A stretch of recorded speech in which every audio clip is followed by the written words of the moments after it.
अंजलि, क्या पढ़ रही हो तुम? French revolution. हाँ भाई, तुम इतिहास वालों की दिलचस्पी तो रेवोल्यूशंस में ही होगी ना। लेकिन मैं देख रही हूँ कि इन सब सब्जेक्ट्स में तुम्हारा इंटरेस्ट कुछ अधिक ही है। The French revolution, the war of independence of America, रूस की क्रांति, इंग्लैंड की क्रांति, न जाने क्या क्या पढ़ती रहती हो तुम। इसमें ताज्जुब की क्या बात है? अरे भाई, हिस्ट्री की प्रोफेसर हूँ, यही पढ़ना है, पढ़ाना है। और फिर इतिहास तो एक प्रोसेस है, एक्शन रिएक्शन का। इनफैक्ट ये एक गति है हमेशा बरकरार रहने वाली। सुजाता, हमें अपने इतिहास को कभी नहीं भूलना चाहिए। पता है क्यों? क्योंकि ये इतिहास कभी भी दोबारा घटित हो सकता है। और मुझे तो लगता है ये तमाम रेवोल्यूशन विश्व में कोई महान परिवर्तन की ओर संकेत कर रहे हैं। अंजलि, तुम्हारी तो बातें ही कुछ अजीब होती हैं। कभी कभी तो मुझे डर लगता है। तुम बिल्कुल क्रांतिकारियों की तरह बातें करती हो। डरो मत, मुझे टीचिंग का ही शौक है, और वो भी इसी कॉलेज में। मैं तुम्हारे ख्यालों से नहीं डरती अंजलि। मुझे तो यही सोच के डर लगता है कि तुम्हारे खिलाफ इतनी साजिशें जो चल रही हैं, तुम्हारे ये विचार उनमें आग में घी का काम करेंगे। सुजाता, मेरी खिलाफत करने वाले सिर्फ एक ही महानुभाव हैं, शिव श्याम त्रिपाठी। और मुझे विश्वास है कि एक ना एक दिन वो भी थक जाएंगे। नहीं अंजलि, तुम्हें कुछ नहीं पता। त्रिपाठी हर जगह ढोल पीट रहा है कि तुम अंग्रेजी हुकूमत के खिलाफ साजिश कर रही हो, और उसके चलते हमारे कॉलेज की भी बहुत बदनामी हो रही है। अरे उसने तो प्रिंसिपल साहब से ये तक कह दिया कि कॉलेज से तुमको रस्टिकेट करना चाहिए, तुम्हारे भाई को नहीं। त्रिपाठी कॉलेज के मैनेजमेंट में तो है नहीं कि लोग उसकी बातों को सुनेंगे। वो तुम्हारी और मेरी तरह महज एक टीचर है, और क्या। लेकिन तुम्हारे ऊपर जो इल्जाम है वो सीधे सीधे सरकार के खिलाफ का है। तुम पूरी तरह सतर्क रहना, नहीं तो तुम्हारी नौकरी भी जा सकती है। प्रिंसिपल साहब दबाव में आकर कभी भी कोई भी बड़ा निर्णय ले सकते हैं। अंजलि जी, आपको प्रिंसिपल साहब ने बुलाया है।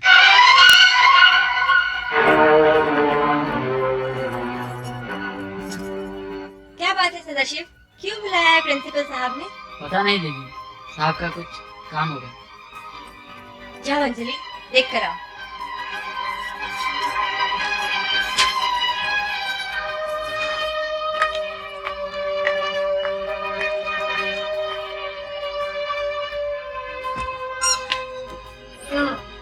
आओ आओ मिस अंजलि, बैठो। मिस अंजलि, आपको एक खुश खबर देनी थी। आपके भाई अरविंद को कॉलेज में दोबारा दाखिला देने का फैसला किया गया है। Thank you very much sir. Miss Anjali, आपके भाई के एडमिशन के लिए हमारे पास राजा महेंद्र सिंह की सिफारिश आई है। और चूंकि राजा महेंद्र सिंह हमारे कॉलेज के संस्थापकों में से एक हैं, इसलिए उनकी बात को ठुकराया नहीं जा सकता था। लेकिन मिस अंजलि, एक बात मैं आपसे खास तौर से कहना चाहता हूँ। अरविंद के चाल चलन और व्यवहार की पूरी जिम्मेवारी अब आप पर है। उसे आपको किसी भी ऐसे काम को करने से रोकना होगा जिससे कॉलेज की प्रतिष्ठा पर आ जाए। सर, मैं आपको विश्वास दिलाती हूँ कि अरविंद दोबारा ऐसी कोई भी गलती नहीं करेगा। मिस अंजलि, लेकिन एक बात मेरी समझ में नहीं आई कि अरविंद इतना बिगड़ कैसे गया। भाई, प्रोफेसर हरिभाऊ अचरेकर की जैसे ज़हीन आदमी के बेटे से हमें ऐसी उम्मीद न थी। सर, थोड़ा नासमझ और कम उम्र होने के कारण अरविंद ये गलती कर बैठा। लेकिन अरविंद बिगड़ा हुआ लड़का नहीं है। उसे अपने पिताजी की मान मर्यादा का पूरा ख्याल है सर। मैं आशा करता हूँ मिस अंजलि कि आपकी बात सच होगी और अरविंद भविष्य में बहुत आगे बढ़ेगा। बस मुझे तुमसे यही कहना था। आप तुम जा सकते हो। Thank you very much sir.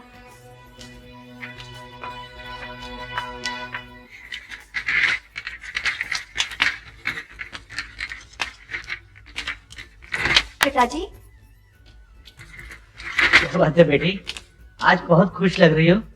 पिताजी, आज मैं ऐसी खबर लेके आई हूँ कि आप भी सुन के खुश हो जाएंगे और अरविंद भी। अच्छा, ऐसी क्या खबर ले आई हमारी बेटी? पिताजी, अरविंद को कॉलेज में दोबारा से दाखिला मिल गया है। क्या क्या कह रही है दीदी?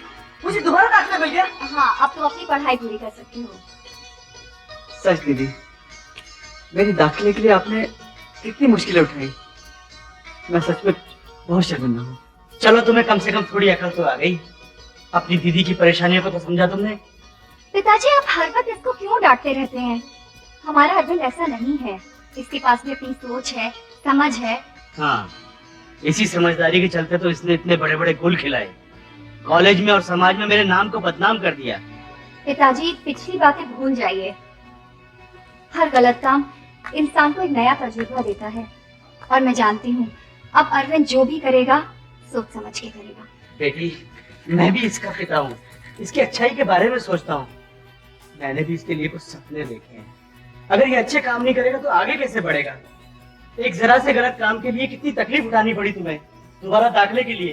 पिताजी इसका दाखिला मेरी वजह से नहीं हुआ, बल्कि राजा महेंद्र सिंह की सिफारिश की वजह से हुआ। राजा महेंद्र सिंह की सिफारिश से? हाँ पिताजी, यही तो ताज्जुब की बात है। पता नहीं राजा महेंद्र सिंह ने हमारी मदद क्यों की। ये तो बड़ी चौंका देने वाली बात है बेटी। राजा महेंद्र सिंह से तो हमारा दूर दूर का परिचय भी नहीं है। पिताजी मुझे तो ऐसा लगता है कि अरविंद के दाखिले के लिए किसी ने राजा साहब से अनुरोध किया। लेकिन ये गुमनाम मददगार कौन हो सकता है बेटी? ये मैं भी नहीं जानती पिताजी, लेकिन वो जो भी है एक नेक दिल और शरीफ इंसान है।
लोहा सिंह, किधर क्या होगा ये बागी?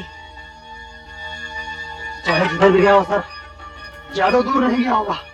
हम उन्हें ढूंढ के पकड़ ही लेंगे। You and you, इधर देखो, बाकी follow me, come!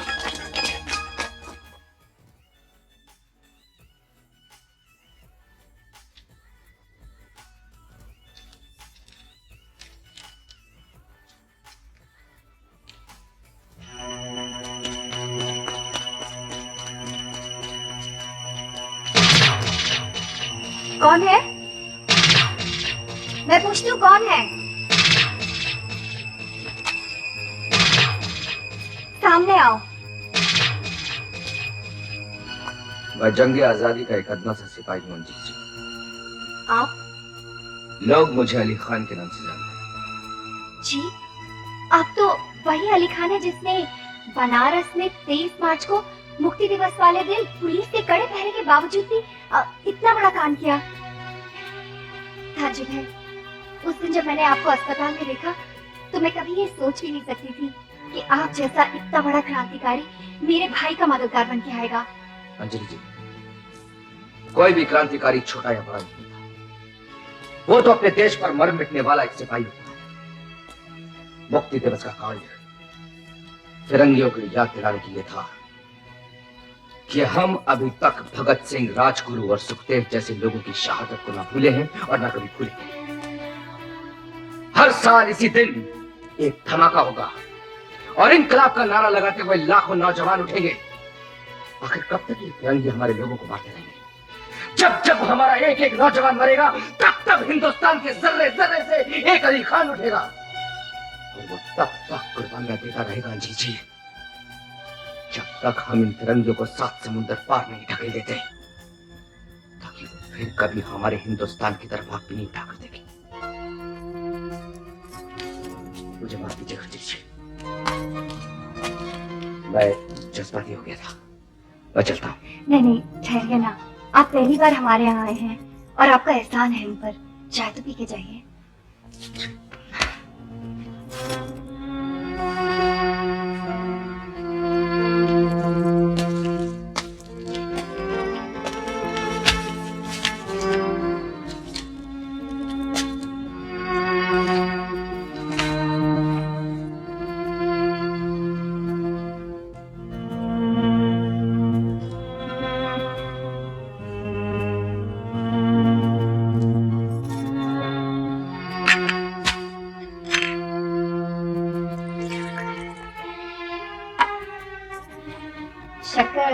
एक या दो?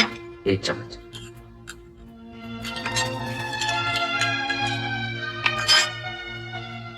शुक्रिया।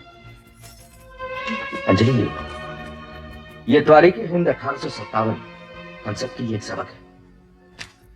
हम जीती हुई बाजी हार गए थे। आपका हौसला देखकर अब तो मुझे ऐसा लगता है कि जंग में जीत हमारी ही होगी।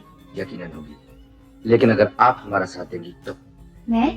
मैं तो सिर्फ एक कॉलेज की प्रोफेसर हूँ। यही आपकी ताकत। हेलो एवरीबॉडी, कैसे हो आप सभी।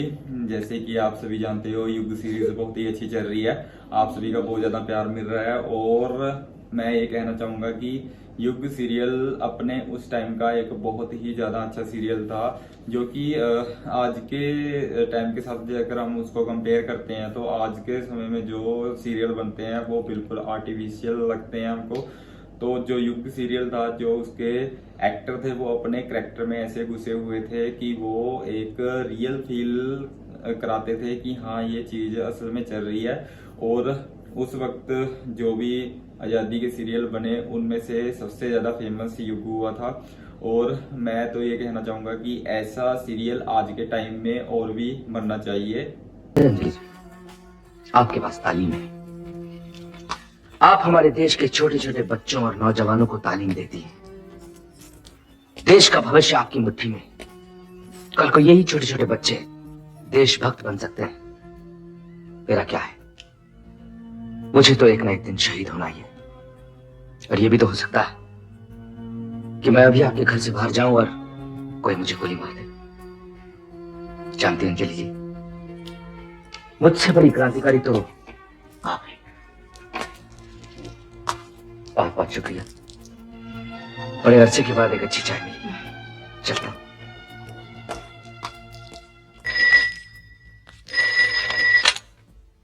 हेलो। हाँ अंजलि, क्या हाल है? क्या फौरन आ जाओ? क्या बात है मैडम, इतनी बेताबी मैंने पहले कभी नहीं देखी। ठीक है पापा, अभी आ जाता। ओके।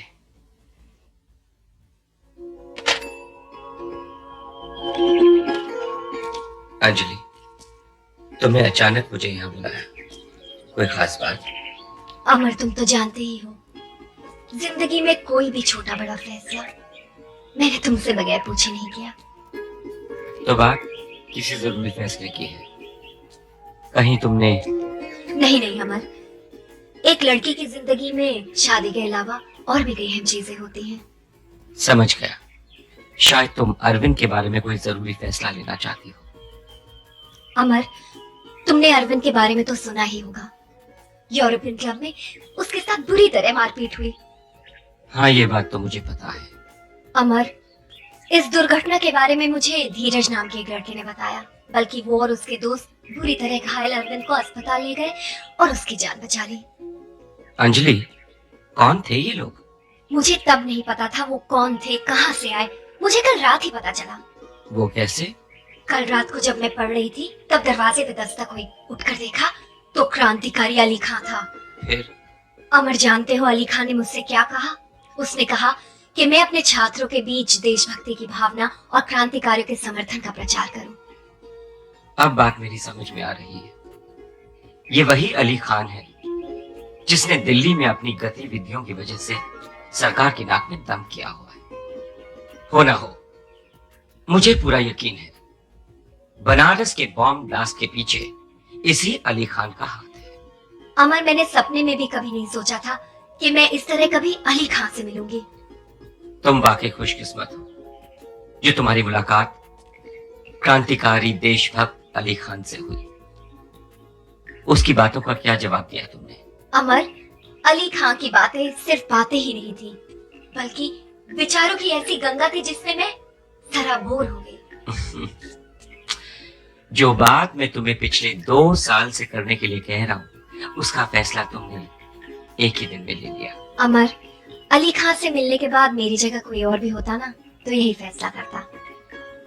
जिस जादू भरी शख्सियत ने अपनी देशभक्ति से तुम्हारा दिमाग इतनी जल्दी बदल दिया, मैं भी उससे मिलना चाहूंगा। ये तो बहुत अच्छी बात है अमर बाबू कि आपने मुझसे मिलने की इच्छा जाहिर की है। और यहाँ आने की जहमत उठाई। जहमत कैसी अली खान, मैं खुद अपनी मर्जी से आपसे मिलने आया हूँ, आपके विचार जानने के लिए। अमर बाबू, मेरे पास तो सिर्फ जज्बा है, वतन परस्ती का जज्बा, वतन पर कुर्बान होने का जज्बा। जज्बातों के अल्फाज जो आप में हैं, उनमें क्रांति की विचारधारा छिपी हुई है। वरना जिस लड़की को मैं 2 साल से देशभक्ति का पाठ पढ़ाने की कोशिश कर रहा हूँ, वो पल भर में यूं अपना दिमाग नहीं बदल लेती। ये बात नहीं है अमर। ये मत सोचो कि मैंने देश के बारे में सिर्फ कल ही सोचना शुरू किया। मैंने तो जब से होश संभाला तब से मैं गुलाम देश की दुख देखती आई हूँ। हाँ, ये जरूर है कि घर की जिम्मेदारियों की वजह से मैं ज्यादा ना सोच पाई देश के बारे में। माँ के देहांत के बाद अरविंद की देखभाल और फिर पिताजी का अपाहिज होना, बस इन्हीं जिम्मेदारियों में बंधी रह गई मैं। अंजलि जी, एक घर की जिम्मेदारी आज भी आपके पास है और मैं नहीं चाहूंगा कि आप उससे मुंह मोड़ लें। मैं तो बस इतना चाहता हूं कि आप तालीम देने के साथ साथ छात्रों में देशभक्ति का जज्बा जगाएं, क्योंकि आजादी के लिए युवा शक्ति बहुत जरूरी है। और यही बात मैं अमर बाबू से भी कहने आया था। अली खान, ये काम तो मैं बरसों से कर रहा हूँ। मेरी विचारधारा गांधीवाद है। अहिंसा और सत्याग्रह के सिद्धांतों की शिक्षा मैं अपने छात्रों को देता हूँ। अमर बाबू, ये दोनों रास्ते एक ही दिशा की ओर जाते हैं और अच्छी बात यह है कि एक दूसरे को कभी नहीं काटते। इसलिए गांधी जी की विचारधाराओं से मुझे कोई विरोध नहीं है। मैं तो सिर्फ आजादी से प्यार करता हूँ। अली खान, आपके विचारों को सुनकर मुझे बहुत ज्यादा सुकून मिला है। देश में लड़ने वालों के लिए ये आत्मविश्वास बहुत जरूरी है। जरूरी ये है अमर कि ये आत्मविश्वास हर हिंदुस्तानी में होना चाहिए। अंजलि जी, जिस दिन पूरी आवाम फिरंगियों के हर कदम के विरोध में खड़ी हो जाएगी, उस दिन हर दिल में आत्मविश्वास भी पैदा हो जाएगा। अली खान, विरोध की ये आवाज देश के कोने कोने से उठ रही है। गांधी जी का यह नया कदम, अंग्रेजी कपड़े का बहिष्कार, जिसमें सारा देश शामिल है, मुझे पूरा विश्वास है गांधी जी अपने इस नए कदम से अंग्रेजों को हिला कर रख देंगे।